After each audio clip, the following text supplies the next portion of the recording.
I hear the military loves women these days. Guess your job is just sitting in some office counting paper scraps, huh? Because you sure as hell don't look like you've ever held a rifle. The words dropped onto the center of the dining table like a block of lead.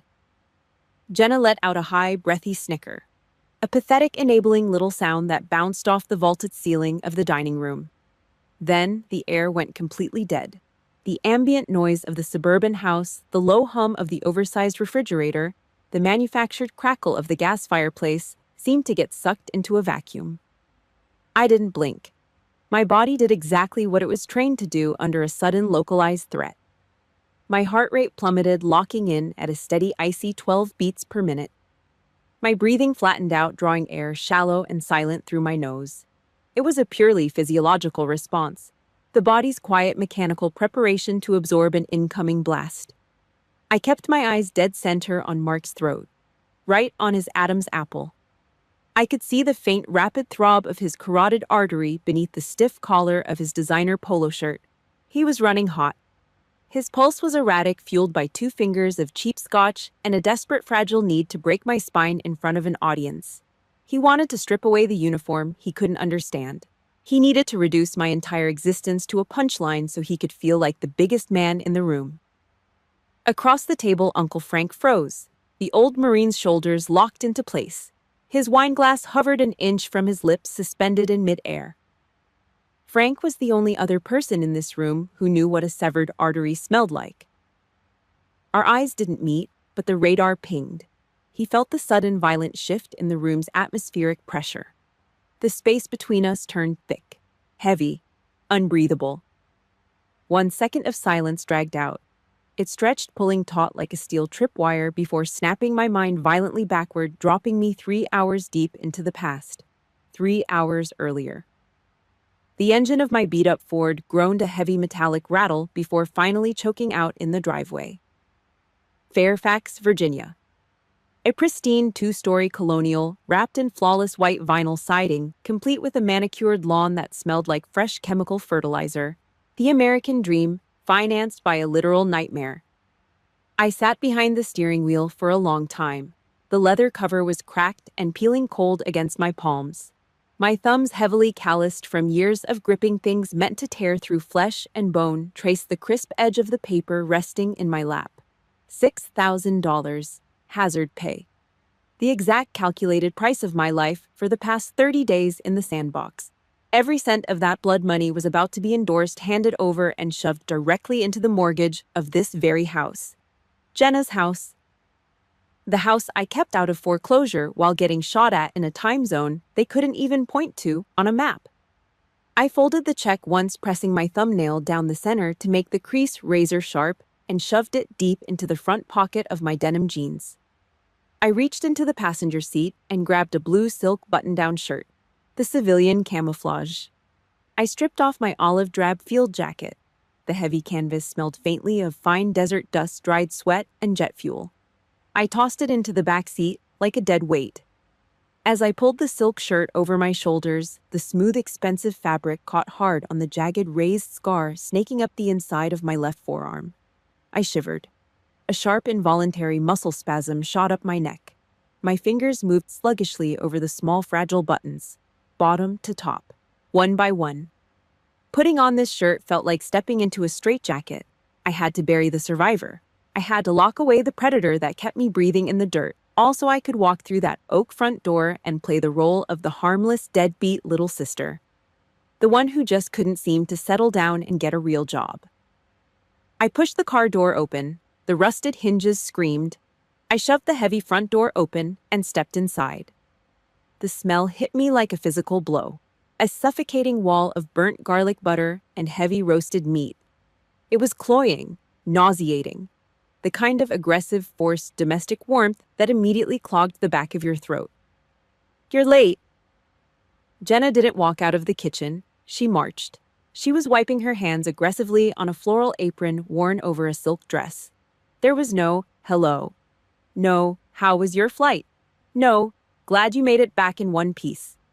She stepped in and threw an arm over my shoulder, a limp, hollow side hug that carried zero weight. It lasted less than a second before she pulled away, her face twisting into a practiced mask of exhausted martyrdom. "Mark's been cleaning all morning," she sighed, projecting her voice just enough to make sure it carried into the formal living room. "He's incredibly stressed, Lola. Mom keeps calling and complaining about how you never visit the care facility, and he's the one taking the brunt of it. We all have responsibilities, you know. A precision strike, guilt, and emotional extortion wrapped in a casual, everyday complaint. The classic translation, your absence for your country is just you running away from us." I didn't argue.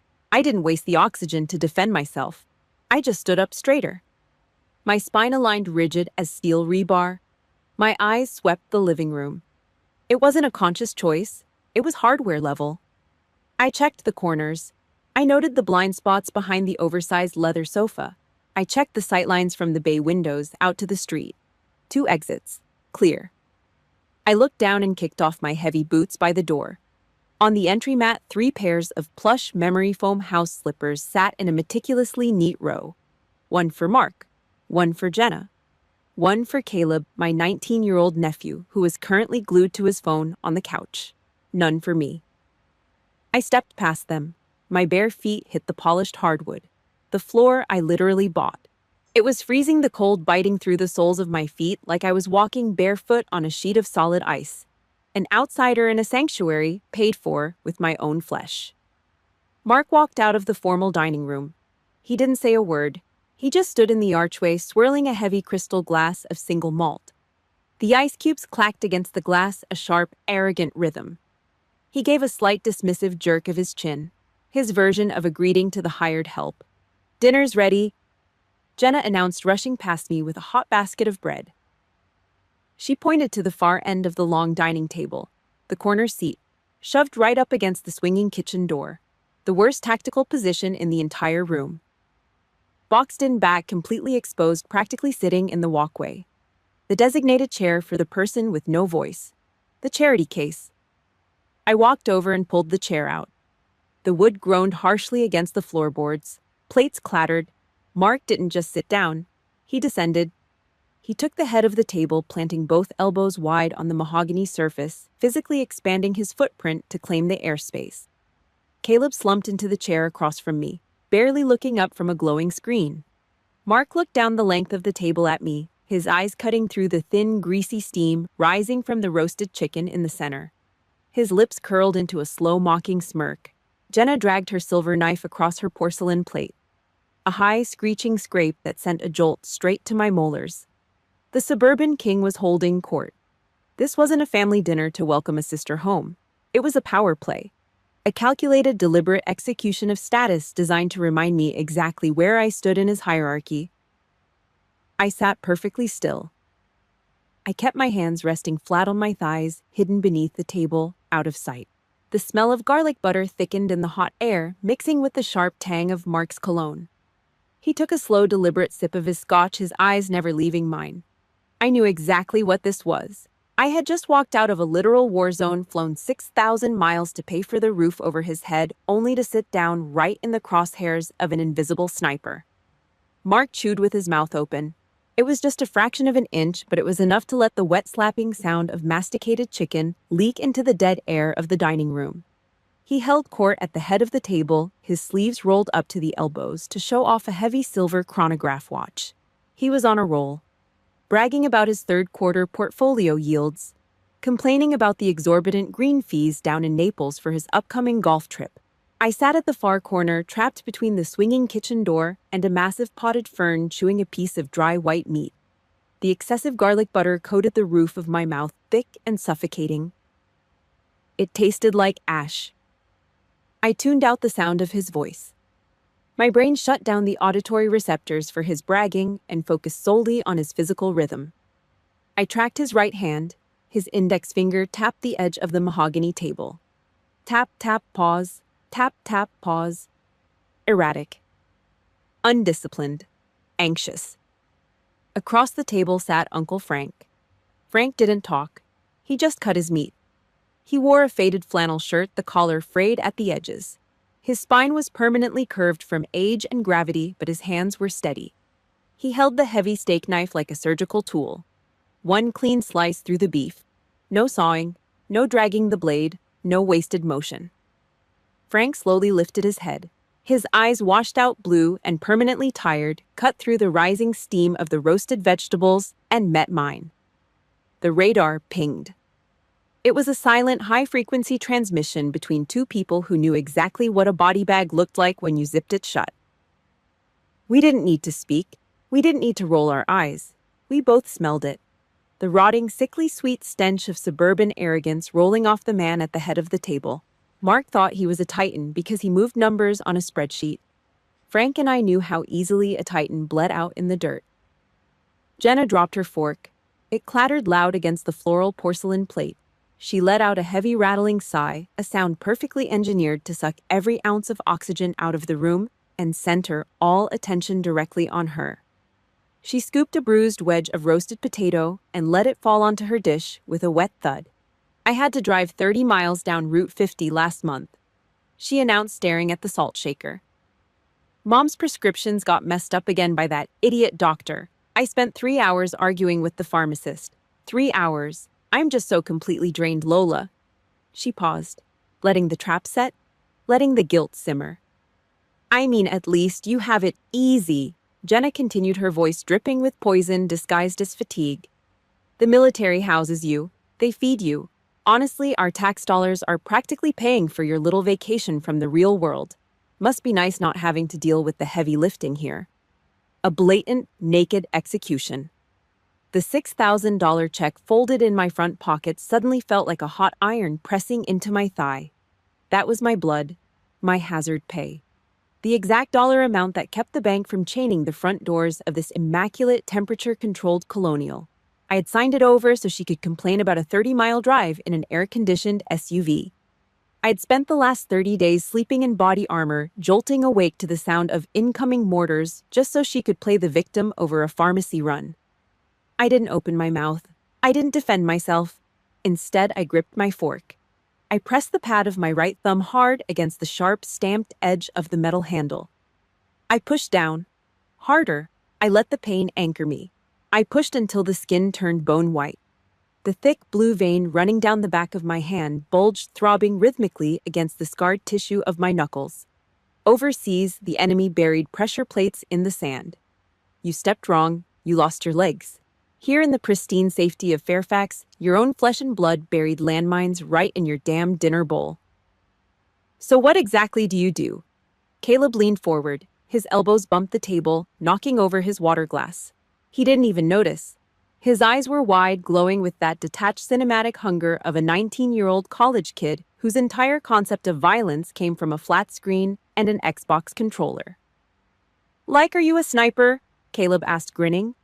You get confirmed kills. I set my fork down. The metal clicked quietly against the ceramic.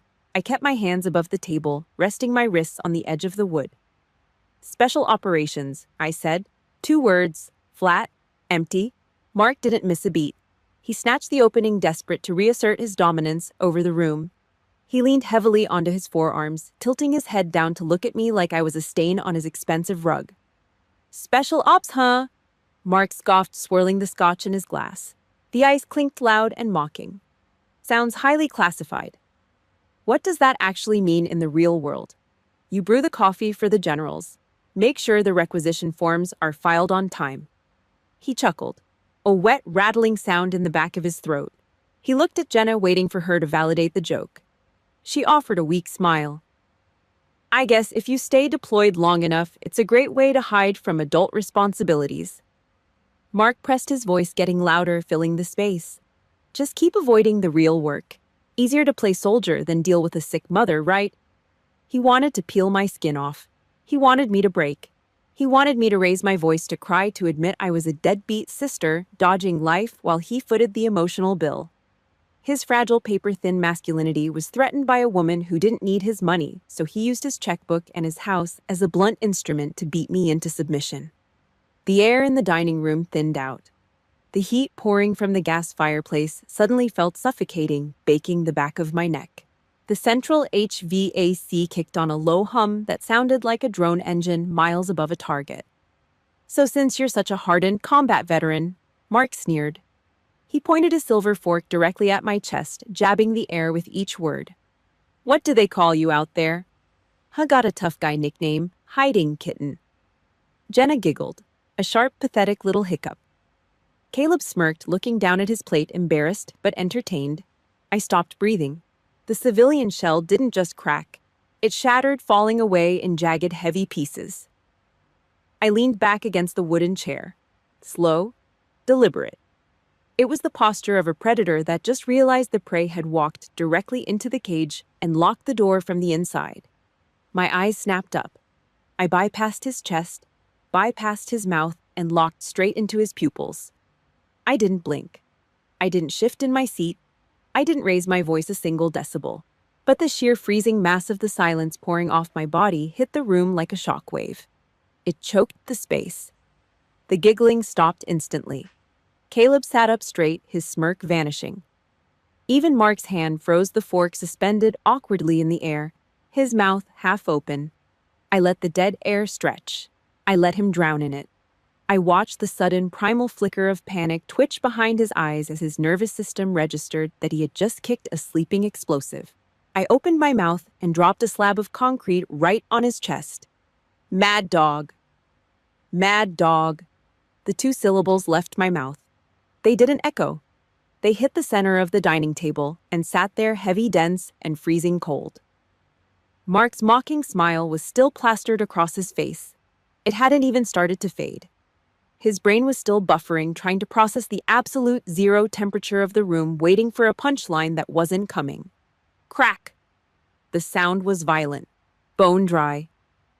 Uncle Frank slammed the heavy base of his crystal wine glass down onto the mahogany wood. The dark red liquid lurched, sloshing over the rim and soaking into Jenna's pristine white table runner. It spread fast, looking exactly like a fresh arterial bleed. Frank's weathered, liver-spotted hand stayed locked around the stem of the glass. His knuckles went completely white. The tendons in his forearm pulled tight, rigid under his thin, papery skin. Apologize. Right now. Frank didn't yell. He didn't have to. His voice was low, scraping the bottom of his chest. It sounded like rusted barbed wire being dragged across gravel. Mark flinched, a genuine, involuntary full-body twitch. His shoulders pulled up toward his ears. The smug suburban king sitting at the head of the table instantly reverted to a cornered middle management desk jockey. Uncle Frank, come on, Mark stammered, offering a weak, nervous chuckle. He held up one hand palm out, trying to wave off the sudden hostility. I was just messing around. It's a joke. Frank cut him off. The old man's eyes were locked on Mark, washed out blue but sharp as a surgical scalpel. Yeah, you did, Frank growled, leaning forward just an inch. You just took someone else's blood and turned it into a goddamn joke. I sat perfectly still. I didn't shift my weight. I didn't break eye contact with the wall behind Mark's head. I kept my breathing flat. I'm fine, I said. My voice was a dead, empty monotone. Frank snapped his head toward me. For the first time in 10 years, he looked furious with me. He shook his head a single sharp jerk. No, Frank said, pointing a thick, scarred finger at my chest. You are not fine. Mark felt the control slipping. This was his house, his mortgage, his expensive dining set. He gripped the armrest of his chair, the leather squeaking under his sweating palms. His neck flushed a dark, angry red. He jutted his chin out, desperate to cling to his crumbling authority. Are you kidding me right now? Mark raised his voice, the pitch going high and reedy. It was a simple question about a stupid work nickname. You're both acting like I just insulted the flag. Frank stood up. It wasn't a fast movement, but it was massive. The heavy wooden chair scraped violently backward against the hardwood floor. The old Marine straightened his curved spine. He planted his boots wide. Suddenly the faded flannel shirt didn't look like retirement gear anymore. His broad shoulders blocked out the light from the chandelier. A massive, suffocating shadow fell directly across the length of the table, entirely crushing Mark's physical space. That wasn't a question. Frank said, his voice dropping another octave. He planted both fists flat on the table, leaning his weight over the food. That was a challenge. And you stupid son of a bitch, just chose the wrong person to challenge. Nobody breathed. The ambient noise of the house was gone. The gas fireplace seemed to burn cold. Jenna was frozen in her chair, her mouth hanging slightly open, taking short, shallow, panicked breaths through her nose. She looked back and forth between her husband and her uncle, completely paralyzed. The illusion of her perfect Sunday dinner was lying in pieces on the floor. Clink! Caleb's fingers went slack. His silver fork slipped from his hand and hit his porcelain plate. The high-pitched chime rang out in the dead silence like an alarm bell. The kid was pale, his eyes darting between me and Frank, realizing he had just asked about something he had absolutely no right to know. Frank ignored the noise. He kept his weight pressed into his fists, hovering over Mark. "I was in Vietnam," Frank said. He ground the words out slowly. 68, Hugh City. Sometimes names like that get tossed around. You hear them whispered in the dirt. But they aren't for showing off at some dive bar to get free beers. Mark swallowed hard. His Adam's apple bobbed aggressively. The red flush on his neck completely drained away, leaving his skin a sickly pale gray. "A name like that?" Frank continued, the volume of his voice so quiet it forced everyone to lean in to hear it. "Is a warning label. It's a shorthand between guys in the shit. It's a way for us to know without asking that the person carrying that name walked straight through absolute hell and did whatever it took to bring our people home." Frank let the silence hang. He let the reality of those words settle over the roasted chicken, the garlic potatoes, and the expensive scotch. "You don't earn a name like that by brewing coffee, Mark," Frank whispered. Mark physically shrank. He pressed his back hard against the leather upholstery of his chair, trying to put as much distance between himself and the old man as physically possible. A bead of cold sweat broke out on his temple, catching the light from the chandelier. The alpha male facade was completely gone, stripped down to the studs. He looked at me. His eyes were wide, darting frantic. He was searching my face for a tell, for a sign that this was an elaborate prank. "So," Mark stammered, his voice cracking. He licked his dry lips. "So, you mean, we're being played? All of this is real?" It was time. I didn't need Frank to fight my battles, but the old man had just pinned the target perfectly to the wall. I slowly placed my hands on the table. I grabbed the edge of my dinner plate and pushed it forward. The ceramic ground harshly against the wood. I sat up straight. The military posture took over, locking my spine into perfect alignment. I looked at Mark. I didn't feel anger anymore. Anger required energy. Anger meant I respected him enough to actually care about his opinion. I just felt a heavy, exhausting pity. I looked at him the way you look at a scorpion that just got its stinger ripped out. Harmless, pathetic. Just a noisy bug on the floor. "You don't owe me your aw, Mark," I said. I clipped the words, dropping them like freezing rain. He blinked, flinching at the sound of my voice. "But," I continued, keeping my eyes deadlocked on his, "you need to learn some basic respect. You need to learn it right now before you ever think you have the right to decide if someone else is lying." I held his gaze. The silence in the dining room became absolute. The suffocating smell of garlic butter was fading from my senses. The hum of the refrigerator died out. The polished hardwood floor beneath my bare feet felt like it was turning to sand. Gritty, freezing sand. I wasn't in Fairfax anymore. Mark's pale, terrified face began to blur, replaced by the violent, blinding flash of a mortar round tearing through the Corngall night. I did not look at Mark anymore. I looked right through him. The warm amber light of the Fairfax dining room started to bleed out. The suffocating smell of roasted chicken, sweet wine, and heavy garlic butter dissolved, replaced by something sharp, bitter. The back of my throat coated over with the taste of sulfur, burning diesel, and fine powdered dirt. My voice came out flat, a dead mechanical frequency. "A rescue op, down in the Corngall." No emotion, just a casualty report read to a room of civilians who had never missed a meal in their lives. "Intel gave us the green light, said the valley was clear, no ambush." I paused. I let my eyes unfocus, staring past the floral centerpiece on the table. They were wrong. Caleb stopped chewing. A piece of the expensive sourdough bread sat heavy on his tongue, his jaw slack. He was waiting for the movie scene. The slow-motion heroics, the blaring soundtrack. There was no soundtrack, just the deafening, bone-rattling crack of incoming mortars. They hit us from 3 sides. I said, my voice barely above a whisper, yet it cut through the room like a serrated blade. Dug into the ridgeline, heavy machine guns, rocket-propelled grenades. The sky just tore wide open. White flashes blinding you every 2 seconds. The noise! I stopped. My fingers twitched on the table. The phantom weight of a Kevlar vest pressed down on my shoulders, crushing the air out of my lungs. The noise rips your eardrums right out of your skull. You cannot hear the guy screaming 3 feet next to you. You cannot hear yourself think. Mark sat frozen. The smug financial director was gone. He looked like a cornered animal trapped in his own expensive leather dining chair. We were pinned down. I continued. My gaze drifted to the cooling food on my plate, but I only saw the dark, copper-soaked soil of the valley floor. Half the unit was cut off, trapped in a kill box, bleeding out in the dirt. The radio was just static. Dead screaming static and guys choking on their own blood over the comms. Jenna covered her mouth, her manicured nails dug deep into her cheeks. Her perfect Sunday dinner was rotting right in front of her. Command came over the net, I said. Clear as day. The order was a full immediate fallback. Break contact, withdraw. Get the surviving assets out of the valley.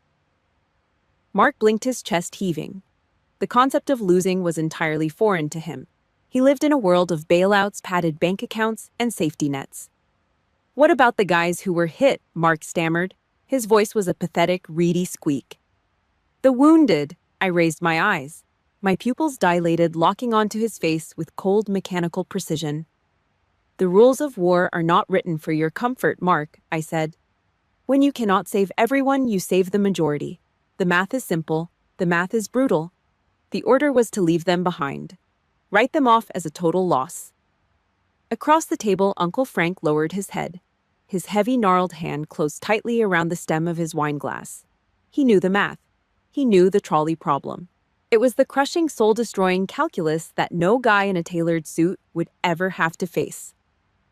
Frank closed his eyes, hiding the ghosts of Hugh City that were currently screaming in his own head. But, Jenna gasped, her voice trembling, desperate to find a happy ending.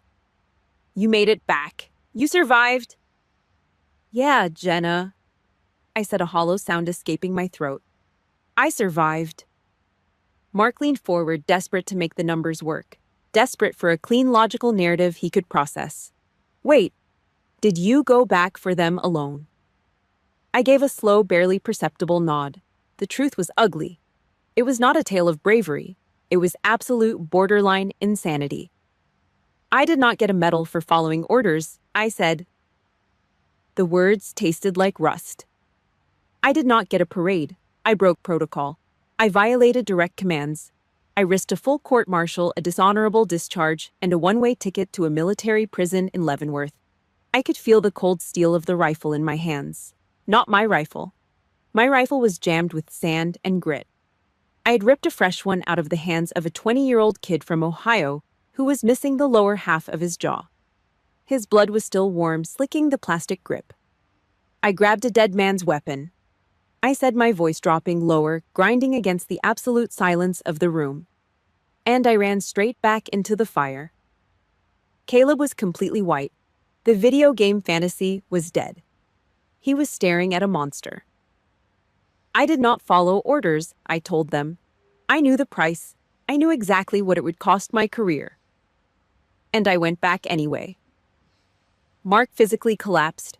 The last remaining pieces of his arrogant suburban armor cracked and fell away, leaving a terrified small man sitting at the head of a very long table. His shoulders slumped forward, pulling his expensive polo shirt tight across his back. His breathing was shallow, erratic. He looked at me, really looked at me, and finally saw the absolute, crushing weight I carried into his house. His jaw trembled. That is why... Mark mumbled the words, catching in his dry throat. That is why they call you Mad Dog. He thought it was an insult, a joke about a vicious, mindless killer. I ground my teeth together. The muscles in my jaw knotted hard as stone. I pressed my hands flat against the mahogany table, leaning my weight into the solid wood. They do not call me that because I'm a killer, Mark, I said. Every single syllable was a hammer strike. They call me that because I refuse to stop, because I refuse to listen to reason, because I would not accept leaving my own people in the dirt just to keep my own ass safe. I held his gaze. I watched the realization sink in.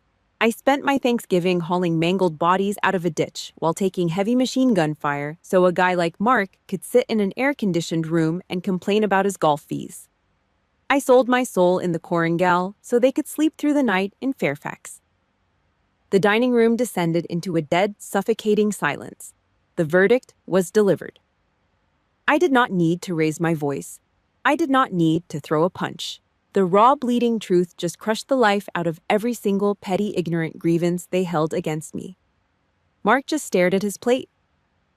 The expensive scotch sat untouched, the ice completely melted. The roasted chicken grew cold. I slowly pulled my hands off the table. I leaned back in my chair, crossing my arms over my chest, and sat waiting in the dark silence. The dining room table was a graveyard of cold grease. The six-figure ego that had been strutting around the room for the last hour was gone, replaced by a hollowed-out shell sitting in an expensive leather chair. Mark didn't look up. His eyes stayed glued to the bottom of his empty crystal glass, his soft white fingers tracing the rim over and over in a frantic, meaningless circle. The big-shot corporate director who spent his weekends dropping $300 on a golf course in Naples had vanished. He looked small, shrunken. I thought you were just talking big, Mark muttered. His voice didn't have that booming boardroom authority anymore. It was thin, papery, a pathetic, reedy sound that barely made it across the mahogany wood. He cleared his dry throat, trying to find some scrap of dignity left in the wreckage of his own house. How did you even live through something like that? I didn't answer right away. I let the question hang in the air, rotting alongside the leftovers. Slowly, I pushed my chair back. The wooden leg slid across the polished floorboards with a sharp, loud screech that made Jenna jump. I stood up. My spine was perfectly straight, my shoulders locked back, fluid and mechanical. My hands didn't shake. I looked down at my plate, picked up my heavy silver fork, and let it drop. Clank. The metal hit the porcelain with a dead final thud. I didn't live through it, I said. My voice was completely flat, devoid of any anger or heat. It was just a statement of fact. I carry it with me. No yelling, no dramatic speeches, no satisfaction. I didn't need to punish him because Mark wasn't even worth the ammunition. The utter indifference in my eyes was the final bullet that put his fragile suburban pride out of its misery. He flinched, his head sinking lower into his collar, unable to look at the monster he had tried so hard to mock. I turned on my heel and walked out of the room. My bare feet made no sound against the wood. I pushed through the kitchen, bypassed the living room, where the television was still muttering some useless football game, and stepped onto the back porch. The heavy aluminum screen door let out a sharp, rusty groan before slamming shut behind me. Thwack! The November Virginia night air hit me like a physical slap. It was freezing sharp and clean. It rushed into my lungs, violently stripping away the suffocating, oily stench of burnt garlic butter and cheap cologne that had been choking me for hours. I walked over to the wooden railing, the rough grain biting into my palms, and leaned my weight against it. Out here, the suburbs were quiet.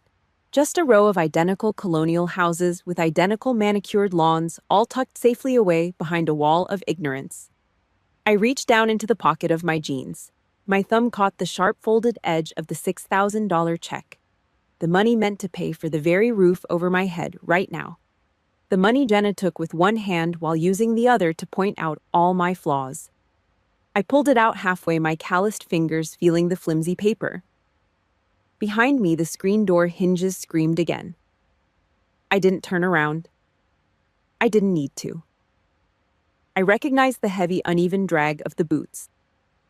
Uncle Frank stepped onto the porch. He had an old, faded wool cardigan thrown loosely over his broad, hunched shoulders. He didn't say a word. He didn't offer some Hallmark Channel sympathy. He just walked up to the railing, planting his large, weathered hands a few feet away from mine. Two soldiers, two different wars, standing together in the dark, breathing in the frost. We didn't need to talk. We shared the quiet, heavy understanding of people who knew what a body looked like when the life got dragged out of it. Frank reached into his flannel shirt pocket and pulled out a tarnished silver Zippo. Flip clack. The heavy metal top swung open. His thumb struck the flint, and a sharp yellow flame flickered into the darkness, casting deep, jagged shadows across the heavy wrinkles of his face. He lit an unfiltered cigarette, took a long, slow drag, and let the smoke cupped in his palm drift into the cold air. The smell of cheap tobacco blended instantly with the winter frost. "You handled that right, kid," Frank said. He didn't look at me. He just watched the smoke disappear into the trees. Coming back to the world, it's never a clean ride. It's always a bitch. I put my hands back into my pockets, my shoulders dropping a fraction of an inch. Tonight was worse than a 12-mile march in full kit. I muttered, my throat dry. Frank let out a low, gravelly chuckle that turned into a rough cough. "Yeah, because out there you know where the enemy's digging in. You got a map? Here." The worst hits come from the people sitting across the table, the ones carrying the exact same last name. He took another drag, the cherry of the cigarette glowing bright orange in the dark. I looked down at the dark grass below the porch. The sheer exhaustion was settling deep into my bones now. It wasn't physical. It was the mental drain of trying to play the part of the good little sister.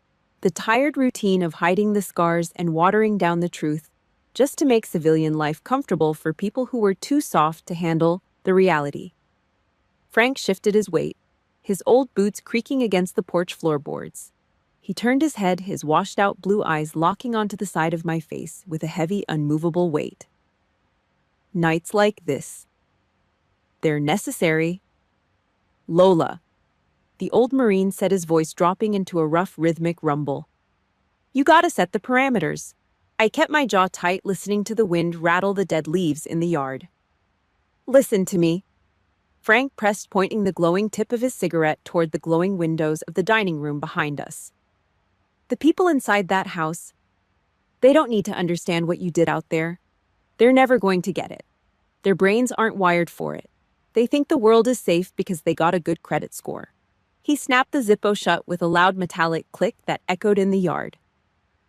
"But starting tonight," Frank growled, his eyes boring into mine, "they damn well have to learn to respect what they can't understand. You don't let them slide anymore. Not about the uniform.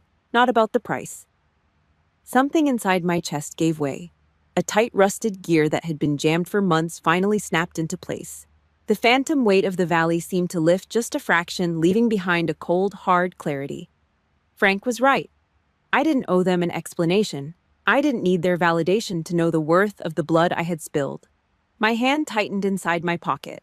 My fingers wrapped around the $6,000 paper check, squeezing hard. I ground my knuckles together until the paper collapsed, tearing and buckling under the force, crushing it into a tight, useless ball of trash. The days of letting them weaponize their petty lifestyle against my sacrifice were over. The debt was settled, but the terms of the contract had just been rewritten in steel. I looked back at the glass door of the kitchen. Inside, the silhouettes of Mark and Jenna were moving slow, hesitant, and completely terrified of the silence waiting for them at the table. I pulled my hands out of my pockets, left Frank alone with his smoke, and gripped the handle of the screen door. 7 in the morning. The air inside the colonial house had completely changed its density. Last night, the oxygen was thick, choked with the smell of roasted meat, cheap scotch, and suburban arrogance. This morning, it was just quiet. The heavy, sterile silence of a battlefield after the artillery finally stops firing. I stood in the guest bedroom and pulled the heavy brass zipper of my olive-drab canvas duffel bag. Zizzed. The sound was sharp, mechanical. I didn't have much to pack. 3 t-shirts, 1 pair of denim jeans. The blue civilian silk shirt I wore to dinner was shoved carelessly at the bottom, crushed under the weight of my combat boots. I wouldn't be needing the camouflage anymore. I hoisted the bag over my shoulder. The thick nylon strap bit into my collarbone, familiar and grounding. I walked down the carpeted stairs. My footsteps were heavy, deliberate. I wasn't sneaking out. I wasn't trying to make myself small to avoid waking the house. I took up exactly as much space as I had earned. The kitchen was flooded with sharp, blinding morning sunlight, cutting through the plantation shutters. Jenna was standing by the marble island. She wasn't wearing the floral apron or the silk dress from the night before, just a plain oversized sweater. She didn't rush over to me. She didn't throw a hollow limp arm around my neck. When I dropped my duffel bag by the doorway with a loud, heavy thud, she visibly stiffened her shoulders, pulling tight. She reached for a ceramic mug, poured it full from the glass carafe, and turned around. She held the mug with both hands, extending it toward me. Her eyes stayed fixed on the granite countertop, strictly avoiding my gaze. It was a completely different posture, cautious, measured. It was the physical manifestation of fear distilled into a cup of black coffee. There was no sighing about a 30-mile drive to the pharmacy. There was no casual, passive-aggressive guilt trip about our mother's care facility. The endless stream of emotional blackmail had been permanently severed. The territory had been reclaimed, and she knew exactly where the new property line was drawn. I took the mug. The porcelain was scalding hot against my calloused palm. I took a slow sip. Black, bitter, unfiltered. No sugar to mask the edge. I let the harsh heat slide down the back of my throat, feeling an absolute, unbreakable sense of control settle deep into my chest. For years, I'd walked into this house trying to shrink myself, trying to fold my edges away so I wouldn't puncture their perfect, catalog-ready lifestyle. I let Jenna treat me like a charity case because it was easier than fighting a war on two fronts. But that was over. I wasn't carrying their insecurities anymore. "Lola!" The voice came from the archway.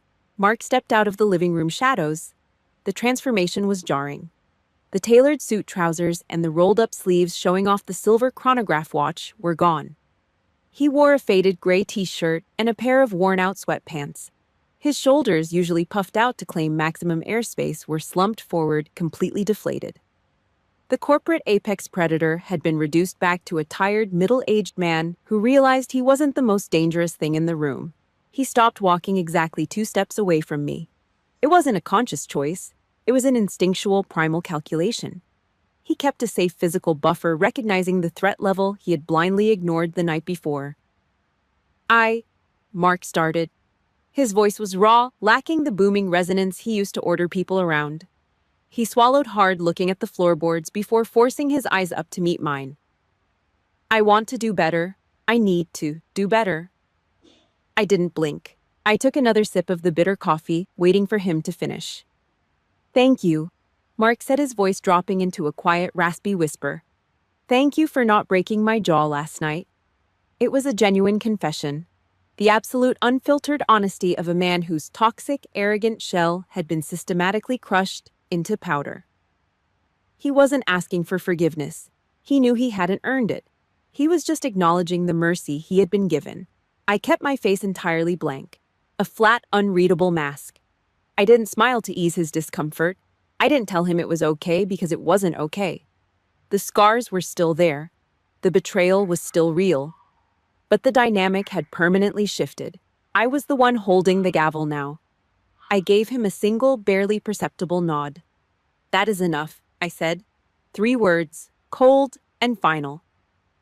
I set the half-empty coffee mug down on the marble counter. I reached down, grabbed the strap of my heavy canvas bag, and slung it over my shoulder. As I turned toward the front door, Mark stepped forward. He hesitated, his arm twitching at his side before he slowly extended his right hand. It wasn't a fake, obligatory family hug. It was a formal truce. I stopped. I looked at his outstretched hand, then looked at his face. I reached out and grabbed his hand. His skin was soft, smooth, untouched by anything sharper than a paperclip. I gripped his palm and squeezed. Not hard enough to break bones, but just enough pressure to let the thick, rigid calluses of my fingers grind against his skin. The permanent physical scars of gripping a rifle in 120-degree heat. I let him feel the physical friction of the artillery, burns the jagged edges of a life he would never have the stomach to survive. His fragile masculinity had demanded a victim last night, but in the cold light of day, he finally realized he had tried to bully a predator. "Thank you," Mark whispered again, flinching slightly under the pressure of my grip. "For not walking away from this family. For not abandoning us." I held his hand for one more second, letting the weight of his words hang in the dead air. I looked straight through his eyes, directly into the hollow core of his chest. "You gave me a reason not to..." I said, clipping the words sharp and clean. Do not lose it. I let go of his hand. I didn't look back at Jenna. I pushed the heavy oak front door open and stepped out into the freezing November morning.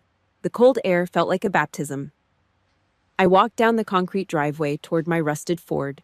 The blinding morning sun was bouncing violently off the dented hood, casting a harsh, brilliant light over the flawless suburban street.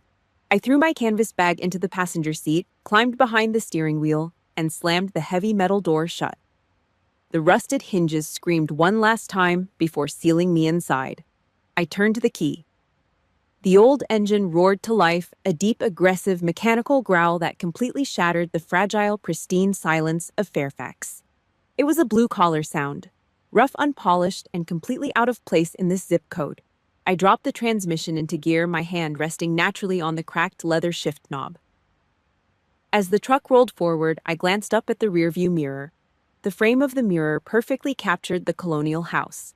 Mark and Jenna were standing together on the front porch. They weren't waving. They weren't forcing fake, enthusiastic smiles. They just stood there, shoulder to shoulder, wrapped in a quiet, solemn reverence. Watching me leave, the mirror pushed them further and further backward, shrinking the house, shrinking the neighborhood until they were nothing but a tiny speck in the glass. I looked away from the mirror. I looked out through the windshield at the wide, empty road stretching out in front of me. I smiled. A real, genuine smile. You know, you don't need the world to understand your story to prove that you exist. You don't need to rip yourself open and bleed out on a dining room table just to make people respect your journey. We all carry invisible ghosts. We all have a Korengal Valley that we walked through alone. The people who haven't seen the dark will never understand the weight of your armor, and that is fine. It is not your job to educate their ignorance. True greatness does not lie in how loud you scream to demand justice. It doesn't live in the arguments you win or the tables you flip. It lies in your capacity to remain silent. It lies in how long you can hold your ground, breathing quietly in the dark, waiting for the arrogant to trip over their own absolute ignorance. You just have to stand firm, set your iron boundaries, and refuse to let anyone weaponize your goodness against you. Keep your composure. Hold on to your quiet dignity. Because the truth, the cold, unshakable truth, is always the most lethal weapon in the room. And if this story resonated with you, hit the like button and subscribe for more videos.